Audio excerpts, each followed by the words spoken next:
Au nom du Père et du Fils et du Saint-Esprit. Amen. La grâce de Jésus notre Seigneur, l'amour de Dieu le Père et la communion de l'Esprit Saint soient toujours avec vous.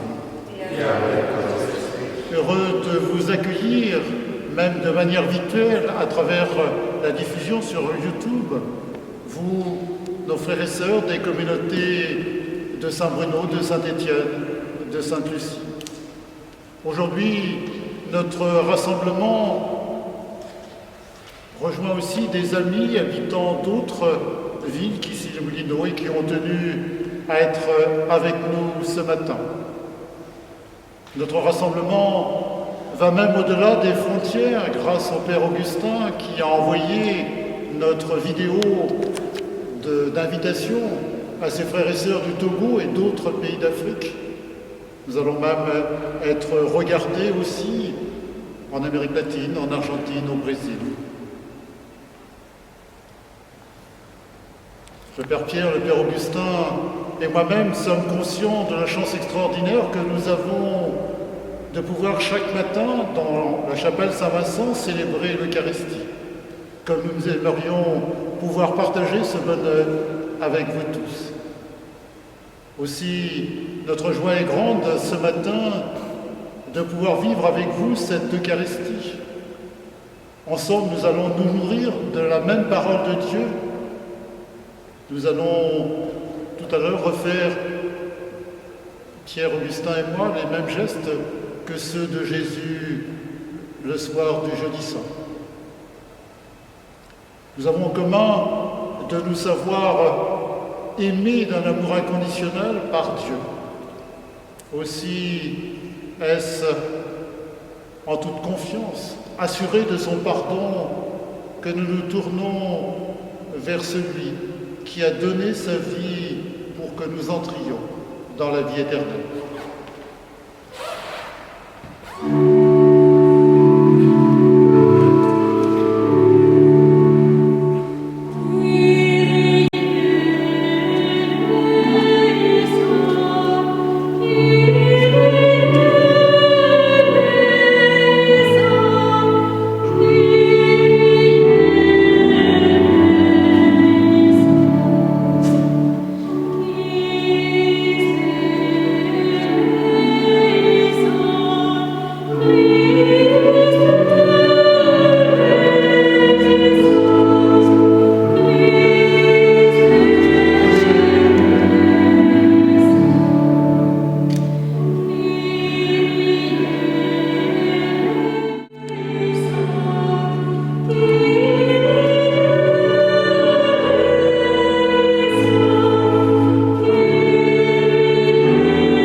Que Dieu Tout-Puissant nous fasse miséricorde, qu'il nous pardonne nos péchés et qu'il nous conduise à la vie éternelle.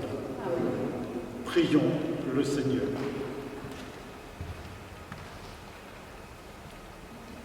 Dieu qui a réconcilié avec toi toute l'humanité en lui donnant ton propre Fils, augmente la foi du peuple chrétien pour qu'il se hâte avec amour au-devant des fêtes pascales qui approchent, par Jésus-Christ ton Fils, qui vit et règne avec toi et l'Esprit, pour les siècles des siècles.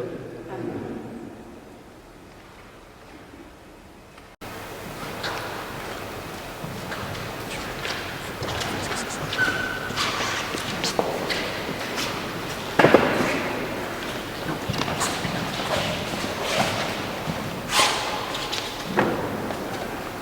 Lecture du premier livre de Samuel. En ces jours-là, le Seigneur dit à Samuel : « Prends une corne que tu rempliras d'huile et pars. Je t'envoie auprès de Jessé de Bethléem, car j'ai vu parmi ses fils mon roi. » Lorsqu'ils arrivèrent et que Samuel aperçut Eliab, il se dit : « Sûrement, c'est lui le Messie, lui qui recevra l'onction du Seigneur. » Mais le Seigneur dit à Samuel : « Ne considère pas son apparence ni sa haute taille, car je l'ai écarté. Dieu ne regarde pas comme les hommes regardent l'apparence, mais le Seigneur regarde le cœur.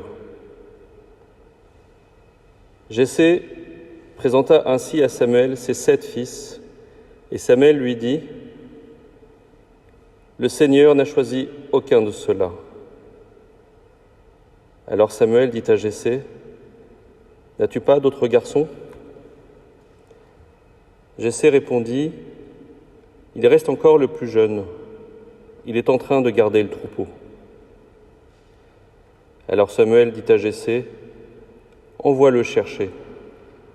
Nous ne nous mettrons pas à table tant qu'il ne sera pas arrivé. » Jessé le fit donc venir. Le garçon était roux, il avait de beaux yeux, il était beau.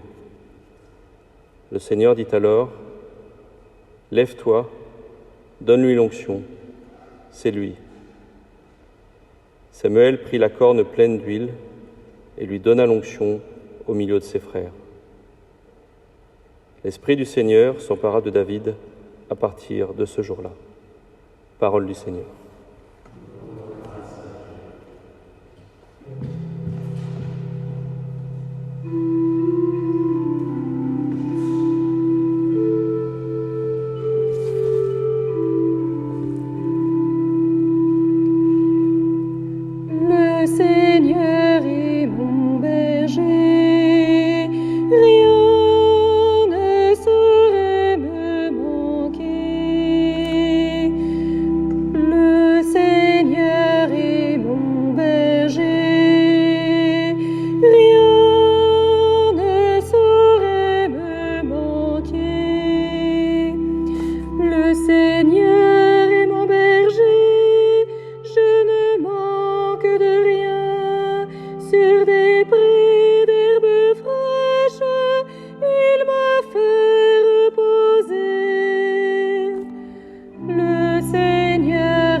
Traverse les ravins de la mort, je ne crains aucun mal, car tu es avec moi, ton bâton me guide et me rassure.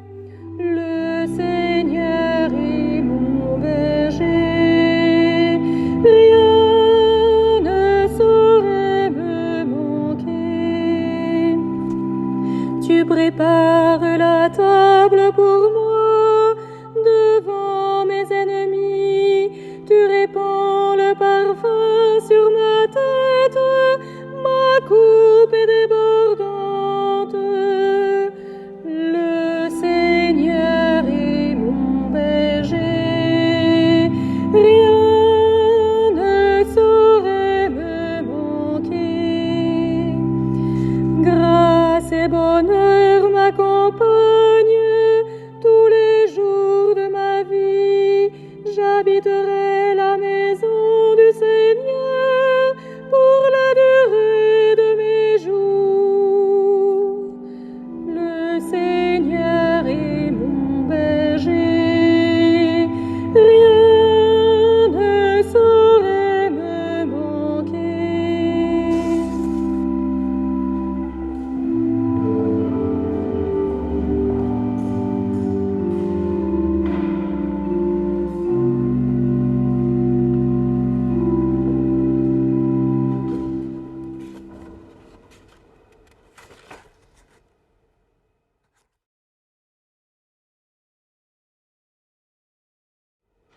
Lecture de la lettre de saint Paul apôtre aux Éphésiens. Frères, autrefois vous étiez ténèbres. Maintenant, dans le Seigneur, vous êtes lumière. Conduisez-vous comme des enfants de lumière. Or, la lumière a pour fruit tout ce qui est bonté, justice et vérité. Et sachez reconnaître ce qui est capable de plaire au Seigneur. Ne prenez aucune part aux activités des ténèbres. Elles ne produisent rien de bon. Démasquez-les plutôt. Ce que ces gens-là font en cachette, on a honte même d'en parler. Mais tout ce qui est démasqué est rendu manifeste par la lumière. Et tout ce qui devient manifeste est lumière. C'est pourquoi l'on dit « Réveille-toi, ô toi qui dors, relève-toi d'entre les morts, et le Christ t'illuminera. » Parole du Seigneur.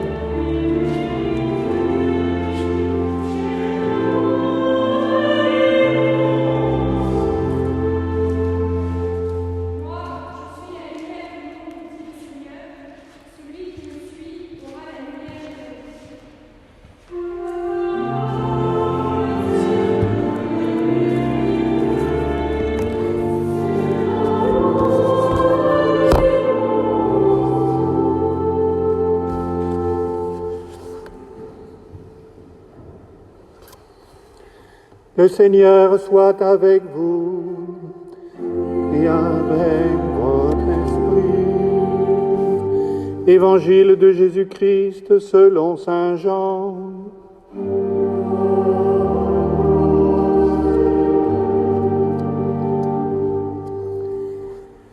En ce temps-là, en sortant du temple, Jésus vit sur son passage un homme aveugle de naissance. Ses disciples l'interrogèrent « Rabbi, qui a péché, lui ou ses parents, pour qu'il soit né aveugle ?» Jésus répondit « Ni lui, ni ses parents n'ont péché, mais c'était pour que les œuvres de Dieu se manifestent en lui. Il nous faut travailler aux œuvres de celui qui m'a envoyé tant qu'il fait jour.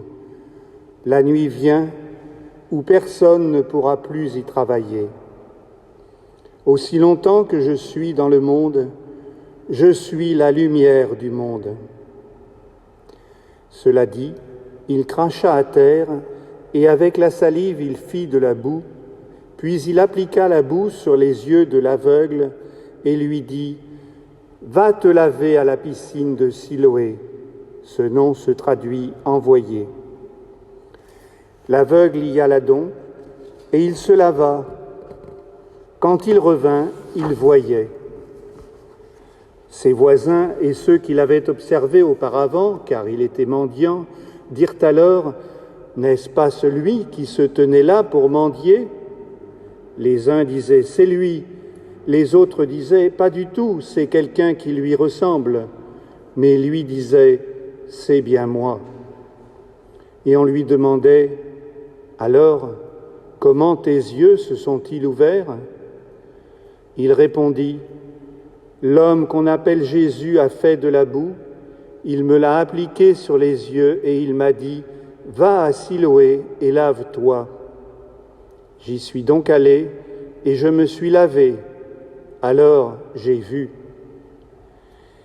Ils lui dirent « Et lui, où est-il » Il répondit « Je ne sais pas ». On l'amène aux pharisiens, lui, l'ancien aveugle. Or, c'était un jour de sabbat que Jésus avait fait de la boue et lui avait ouvert les yeux. À leur tour, les pharisiens lui demandaient comment il pouvait voir. Il leur répondit « Il m'a mis de la boue sur les yeux, je me suis lavé et je vois. » Parmi les pharisiens, certains disaient « Cet homme-là n'est pas de Dieu puisqu'il n'observe pas le repos du sabbat. » D'autres disaient « comment un homme pécheur peut-il accomplir des signes pareils ? Ainsi donc, ils étaient divisés. Alors il s'adresse de nouveau à l'aveugle. « Et toi, que dis-tu de lui, puisqu'il t'a ouvert les yeux ?» Il dit « C'est un prophète. » Or, les Juifs ne voulaient pas croire que cet homme avait été aveugle et que maintenant il pouvait voir. C'est pourquoi ils convoquèrent ses parents et leur demandèrent « Cet homme est bien votre fils, et vous dites qu'il est né aveugle ? Comment se fait-il qu'à présent il voit ?» Les parents répondirent « Nous savons bien que c'est notre fils et qu'il est né aveugle. Mais comment peut-il voir maintenant ? Nous ne le savons pas. Et qui lui a ouvert les yeux ? Nous ne le savons pas non plus. Interrogez-le, il est assez grand pour s'expliquer. » Ses parents parlaient ainsi parce qu'ils avaient peur des Juifs. En effet, ceux-ci s'étaient déjà mis d'accord pour exclure de leurs assemblées tous ceux qui déclareraient publiquement que Jésus est le Christ. Voilà pourquoi les parents avaient dit « Il est assez grand, interrogez-le ». Pour la seconde fois, les pharisiens convoquèrent l'homme qui avait été aveugle et ils lui dirent « Rends gloire à Dieu, nous savons, nous, que cet homme est un pécheur. » Il répondit « Est-ce un pécheur ? Je n'en sais rien, mais il y a une chose que je sais. J'étais aveugle et à présent je vois. » Ils lui dirent alors « Comment a-t-il fait pour t'ouvrir les yeux ?» Il leur répondit « Je vous l'ai déjà dit et vous n'avez pas écouté. Pourquoi voulez-vous m'entendre encore une fois ? Serait-ce que vous voulez, vous aussi, devenir ses disciples ?» Ils se mirent à l'injurier. « C'est toi qui es son disciple. Nous, c'est de Moïse que nous sommes les disciples. Nous savons que Dieu a parlé à Moïse, mais celui-là, nous ne savons pas d'où il est. » L'homme leur répondit « Voilà bien ce qui est étonnant. Vous ne savez pas d'où il est, et pourtant il m'a ouvert les yeux. Dieu, nous le savons, n'exauce pas les pécheurs, mais si quelqu'un l'honore et fait sa volonté, il l'exauce. Jamais encore on n'avait entendu dire que quelqu'un ait ouvert les yeux à un aveugle de naissance.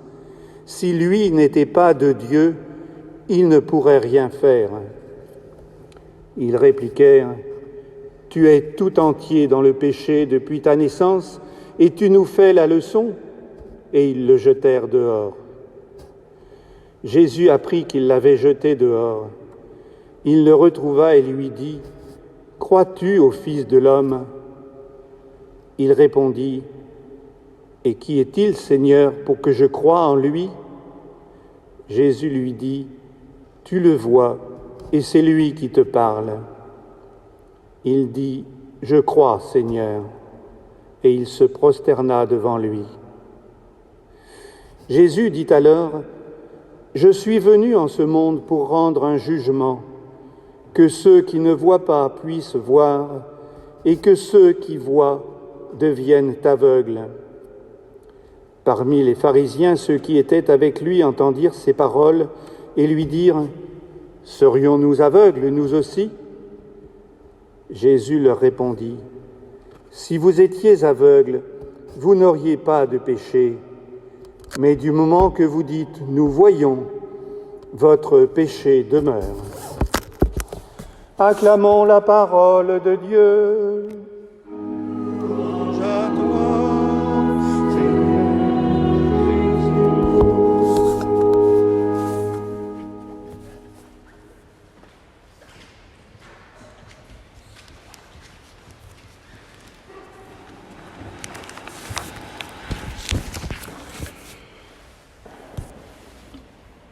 Dieu ne regarde pas comme les hommes. Les hommes regardent l'apparence, mais le Seigneur regarde le cœur. Samuel a été envoyé par Dieu auprès de Jessé pour trouver parmi ses fils celui qui va monter sur le trône d'Israël pour remplacer le roi Saül qui n'est plus en mesure d'assumer cette responsabilité. Réduit à sa seule intuition, nul doute que Samuel aurait choisi le plus sage, le plus âgé ou le plus grand. Jamais il n'aurait prêté attention à David, le plus jeune fils de Jessé, et qui en plus n'était pas présent au moment du premier choix puisqu'il gardait les troupeaux. Et c'est pourtant lui, David, que le Seigneur a choisi. Et il va, au milieu de ses frères écartés, recevoir l'onction d'huile, signe que la charge qu'il accueille est une mission que le Seigneur lui confie. Le livre de Samuel ajoute « L'Esprit du Seigneur s'empara de David à partir de ce jour-là ». Quand le Seigneur confie une mission, il envoie son Esprit. Et l'Esprit du Seigneur permettra à David de réaliser de grandes choses dont personne ne le croyait capable. Il sera toujours avec lui, même si à certains moments, David se fermera à sa présence. David fut un grand roi, mais il fut aussi un grand pécheur. L'onction que reçoit l'aveugle de naissance n'est pas faite d'huile tirée de la corne, mais de boue mélange de terre et de salive crachée par Jésus. Elle va lui permettre de retrouver la vue après un bain dans la piscine de Siloé, et surtout de passer des ténèbres à la lumière. En écoutant ce long passage de l'évangile de Jean, tout le chapitre 9, nous assistons à la naissance d'un homme. Au début, il était prostré dans son état d'aveugle mendiant, tout juste capable de balbutier un humble merci à celui qui vient de déposer une pièce dans sa sébile. Après le miracle, il doit répondre d'abord à ses voisins qui s'interrogent « Est-ce bien lui ?» ou « Comment ses yeux se sont-ils ouverts ?» Il le fait très sobrement, racontant ce qui s'est passé. Ensuite, il est amené devant les pharisiens. Là, le ton change. On passe de l'interrogation curieuse à l'interrogatoire, où il est sommé de se justifier. Il ne se laisse pas démonter. Maintenant, sa version des faits. Et alors que les pharisiens traitent Jésus de pécheur, il affirme très sereinement que non, ce n'est pas un pécheur, c'est un prophète. À la différence de ses parents qui craignent d'être exclus de la synagogue et donc d'être mis au banc de la société, et donc préfèrent botter en touche, interrogez-le, il est assez grand pour s'expliquer. Lui reste sur sa même ligne, se permettant même d'ajouter une pointe d'ironie. Serait-ce que vous voulez, vous aussi, devenir ses disciples? Une ironie, on s'en doute, qui passe mal auprès des pharisiens. Furieux qu'un moins que rien ose leur tenir tête. Ces interventions, elles sont de plus en plus longues, où il ne se contente plus de décrire le miracle. Il répond du tac au tac à ses interlocuteurs, qui, à force, sont obligés de le jeter dehors à court d'arguments à lui opposer. Tout au long de ce récit, nous le voyons grandir en humanité. Il devient un homme libre, attaché à la vérité. Même s'il n'est pas mentionné explicitement, l'Esprit Saint s'est emparé de lui comme il l'avait fait quelques siècles plus tôt avec David. Il grandit humainement, il grandit spirituellement. Certes, il ne part pas de rien, parce que dès le début, il manifeste une grande confiance en Jésus, acceptant sur la foi de sa seule parole d'aller se laver dans la piscine de Siloé, mais il va progresser dans la connaissance de sa personne. Sommé par les pharisiens de dire « Qui est Jésus ?», il réplique sans sourciller « C'est un prophète ». Puis il affirme, lors du deuxième entretien avec les pharisiens, que Jésus est de Dieu. Quand Jésus revient à sa rencontre, il se prosterne devant lui, manifestant sa grande vénération et reconnaissant qu'il croit en Jésus, le Fils de l'homme, titre que Jésus préfère à celui de Fils de Dieu. Alors que nous disent ces textes dans l'épreuve que nous traversons, il n'est pas plus facile de choisir dans le flot d'informations dont nous sommes abreuvés celles qui vont nous aider à avoir une juste compréhension de la situation que nous traversons. Pas plus facile de choisir dans ce flot d'informations que de désigner celui qui va succéder au roi Saül sur le trône d'Israël. Comme Samuel il y a 3000 ans, nous avons besoin d'être guidés par Dieu pour ne pas nous laisser influencer par des nouvelles bien présentées d'un abord facile, mais qui vont soit nous entretenir dans une totale inconscience, soit nous plonger dans un pessimisme sans espérance. Oui, nous avons besoin de Dieu pour donner la priorité à un texte plus difficile d'accès, mais qui va nous apporter une parole vraie, une parole qui fera sens.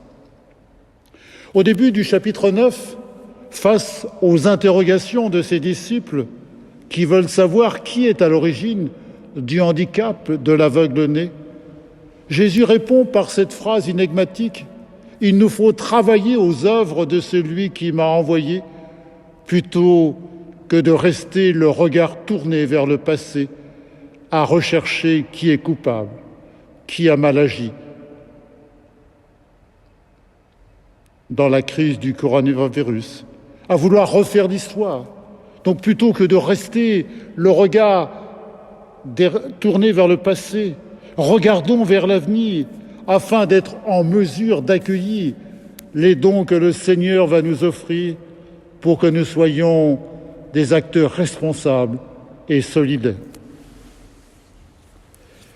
Jésus ne viendra pas nous mettre de la boue sur nos yeux, mais il souhaite nous faire passer des ténèbres à la lumière pour gérer au mieux la situation inédite dans laquelle nous nous trouvons.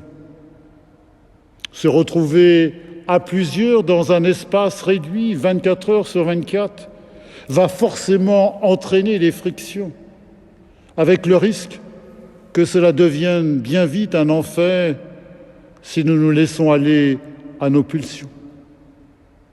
Avec la possibilité, si nous nous laissons guider par l'esprit, de grandir en humanité comme a su le faire l'aveugle, profitant de ce confinement pour donner davantage de temps au dialogue entre époux, dialogue avec les enfants, dialogue avec les ascendants ou avec des proches.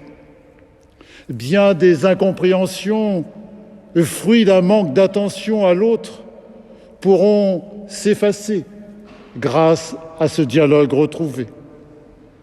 Grandir en humanité, c'est être plus solidaire de ceux qui sont en situation de fragilité, de le faire par des appels téléphoniques, des messages transmis sur Internet, des lettres manuscrites. Suivre l'exemple de l'aveugle, c'est chercher à progresser dans la connaissance de Jésus par des lectures, par des méditations de la parole de Dieu, par des temps de prière plus longs et plus fréquents, pour qu'en vérité, nous puissions nous prosterner devant lui en disant « Je crois, Seigneur ». Que cette Eucharistie nous renouvelle dans l'espérance que, quoi qu'il arrive, nous sommes accompagnés par le Christ ressuscité, Nous sommes habités par l'Esprit. Nous sommes aimés par le Père.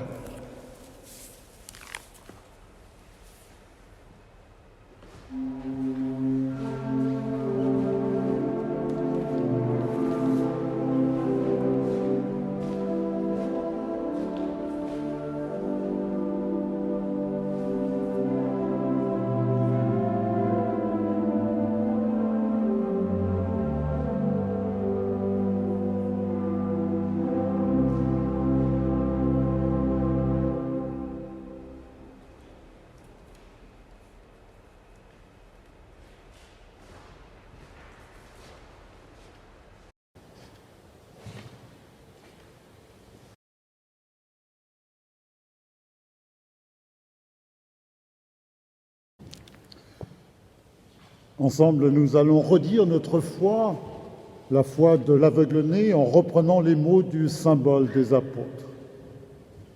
Je crois en Dieu, le Père Tout-Puissant, Créateur du ciel et de la terre, et en Jésus-Christ, son Fils unique, notre Seigneur, qui a été conçu du Saint-Esprit, est né de la Vierge Marie, a souffert sous Ponce Pilate, a été crucifié, est mort et a été enseveli, est descendu aux enfers, le troisième jour est ressuscité des morts, est monté aux cieux, est assis à la droite de Dieu, le Père Tout-Puissant, d'où il viendra juger les vivants et les morts. Je crois en l'Esprit Saint, à la Sainte Église catholique, à la communion des saints, à la rémission des péchés, à la résurrection de la chair, à la vie éternelle. Amen. À l'approche des solennités pascales, prions le Seigneur de façon plus pressante, afin que l'univers entier bénéficie davantage des richesses du mystère du salut.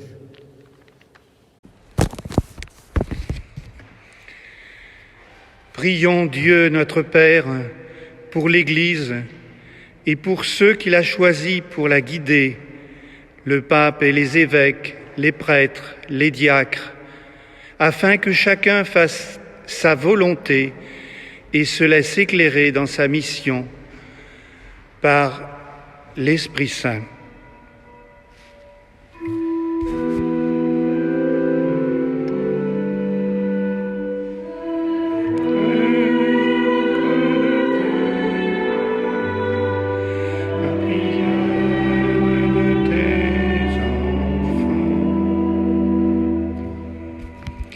Prions Dieu notre Père pour tous les engagés en politique et dans les affaires publiques, afin qu'ils agissent en ces temps d'inquiétude avec discernement et sachent exercer le pouvoir dont ils sont investis dans un esprit de service et de justice.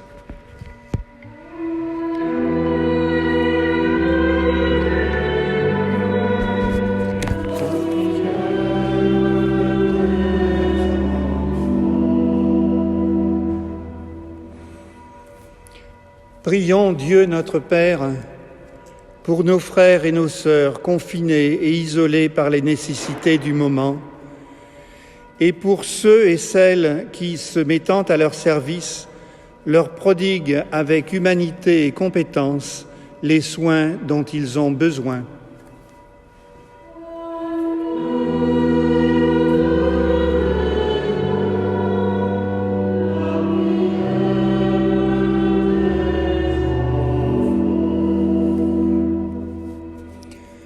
Prions Dieu notre Père pour notre communauté paroissiale, afin que chacun de ses membres agisse avec fraternité et sache partager, notamment en cette période exceptionnelle, les biens de consommation nécessaires à tous.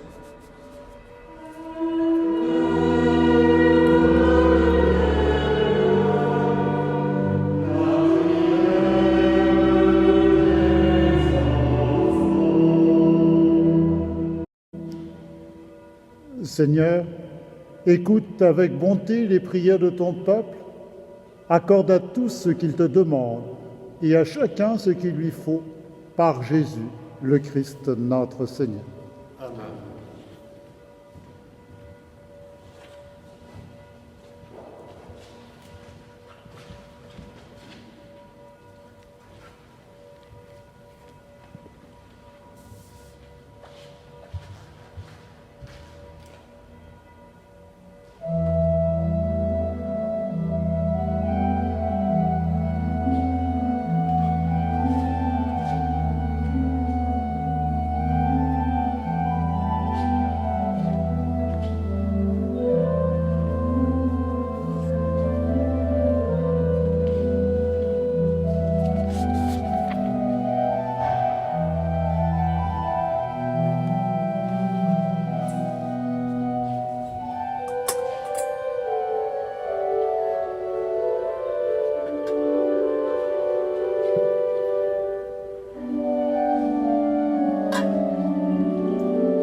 Lave-moi, Seigneur, de mes fautes et purifie-moi de mon péché.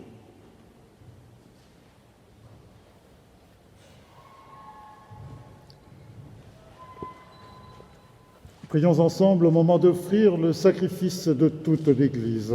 Pour la gloire de Dieu et le salut du monde.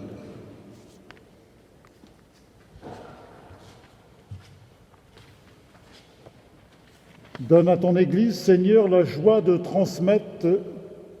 Seigneur, nous te présentons dans la joie le sacrifice qui sauve notre vie et nous te prions humblement, accorde-nous de le célébrer avec respect et de savoir l'offrir pour le salut du monde, par Jésus le Christ notre Seigneur. Amen. Le Seigneur soit avec vous. Élevons notre cœur. Rendons grâce au Seigneur notre Dieu. Cela est juste et bon. Et vraiment, il est juste et il est bon de te rendre gloire, de t'offrir notre action de grâce toujours et en tout lieu, à toi, Père très saint, Dieu éternel et tout-puissant, par le Christ notre Seigneur. En prenant la condition humaine, il a guidé vers la lumière de la foi l'humanité qui s'en allait dans les ténèbres, et par le bain qui fait renaître, il a donné aux hommes nés dans le péché de devenir vraiment fils de Dieu. Voilà pourquoi le ciel et la terre t'adorent, ils te chantent leur hymne toujours nouvelle, et nous-mêmes unissant notre voix à celle des anges, nous t'acclamons.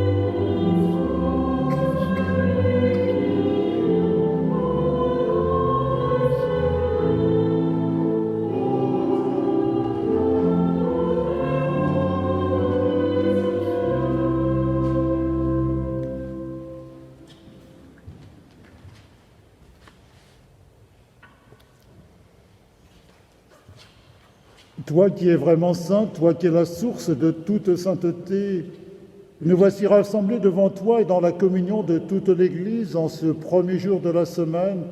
Nous célébrons le jour où le Christ est ressuscité d'entre les morts.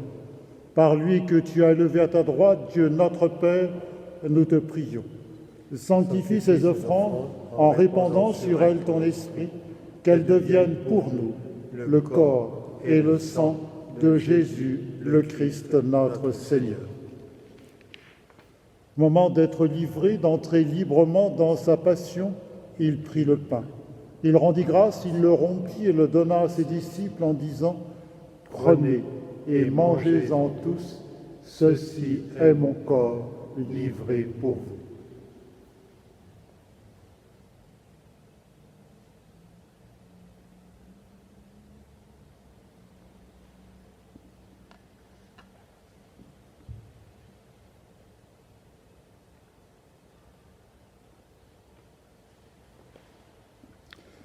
De même, à la fin du repas, il prit la coupe.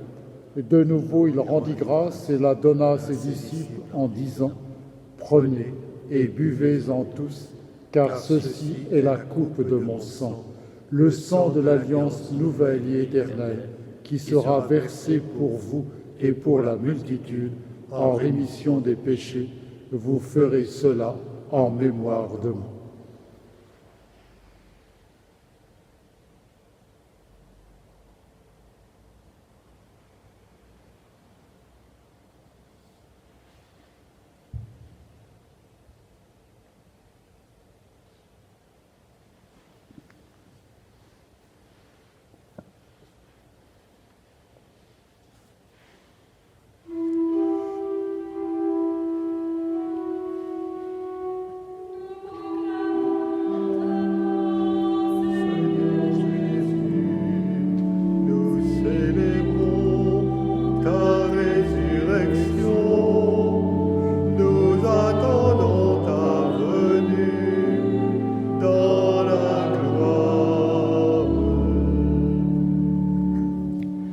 Faisant ici mémoire de la mort et de la résurrection de ton Fils, Nous t'offrons, Seigneur, le pain de la vie et la coupe du salut, et nous te rendons grâce, car tu nous as choisis pour servir en ta présence.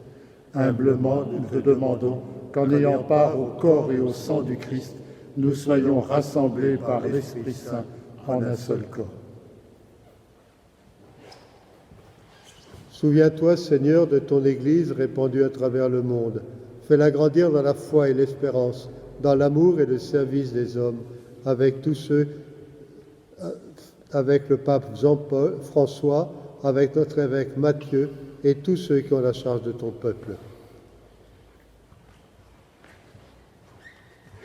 Souviens-toi aussi de nos frères et sœurs qui se sont endormis dans l'espérance de la résurrection et de tous les hommes qui ont quitté cette vie. Spécialement pour Rosalia Freddy, Gérard Brennings, Madeleine Bayeul, Jean Le Fumeux, Henri Tarot, Agapito Divino, confiés à nos humbles prières. Reçois-les dans ta lumière auprès de toi.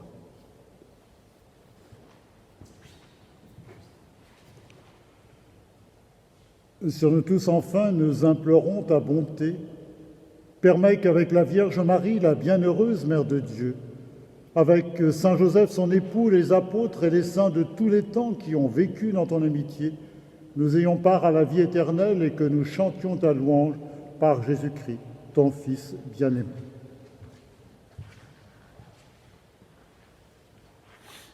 Par lui, avec lui et en lui, à toi, Dieu le Père Tout-Puissant, par l'unité du Saint-Esprit, tout honneur et toute gloire, pour les siècles des siècles. Amen.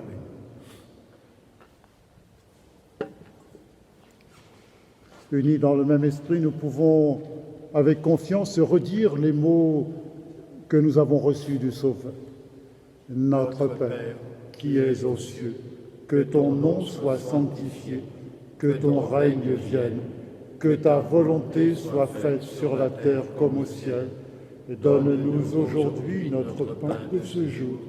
Pardonne-nous nos offenses, comme nous pardonnons aussi à ceux qui nous ont offensés. Et ne nous laisse pas entrer en tentation, mais délivre-nous du mal. Délivre-nous de tout mal, Seigneur, et donne la paix à notre temps. Par ta miséricorde, libère-nous du péché. Et rassure-nous devant les épreuves. En cette vie, nous espérons le bonheur que tu promets et l'avènement de Jésus-Christ, notre Sauveur. Car c'est à toi qu'appartiennent le règne, la puissance et la gloire pour les siècles des siècles. Seigneur Jésus-Christ, tu as dit à tes apôtres, « Je vous laisse la paix, je vous donne ma paix. Ne regarde pas nos péchés, mais regarde la foi de ton Église. Pour que ta volonté s'accomplisse, donne-lui toujours cette paix et conduis-la vers l'unité parfaite, toi qui règnes pour les siècles des siècles. » Amen. Que la paix du Seigneur soit toujours avec vous. Et avec votre esprit.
Heureux les invités au repas du Seigneur, voici l'agneau de Dieu qui enlève le péché du monde.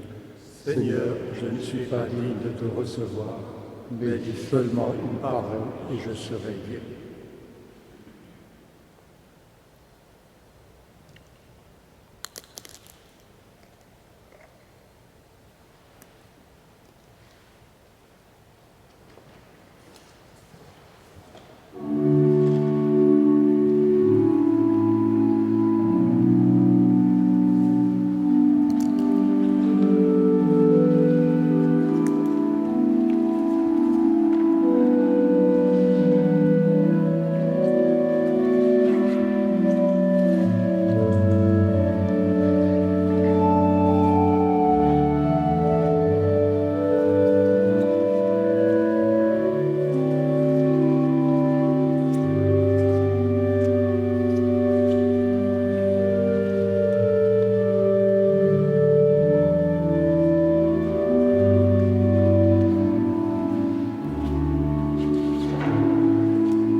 Même s'il n'y a pas de réunion à annoncer, le curé ne peut pas s'empêcher de faire des annonces, des déductions de fin de messe. Première annonce, c'est par rapport au nombre d'abonnés. Nous sommes à peu près au milieu du gué. Alors ce week-end, nous avons pu contourner l'obstacle pour permettre la diffusion de cette messe. Plus vite nous atteindrons ce seuil, plus vite nous serons dans une situation plus confortable et nous pourrons vous proposer davantage d'événements sur cette chaîne. Donc n'hésitez pas à répercuter cet appel auprès de tous vos proches pour que très vite nous atteignions ces chiffres. Je voudrais remercier tous ceux qui ont rendu possible cette messe.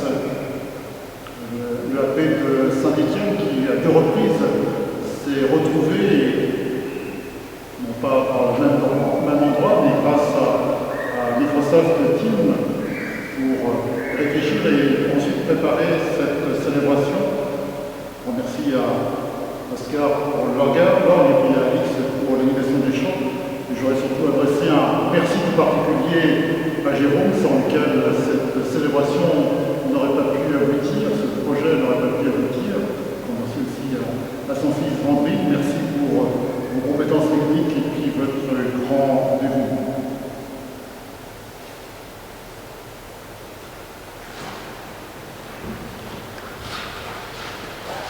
Et nous prions ensemble le Seigneur.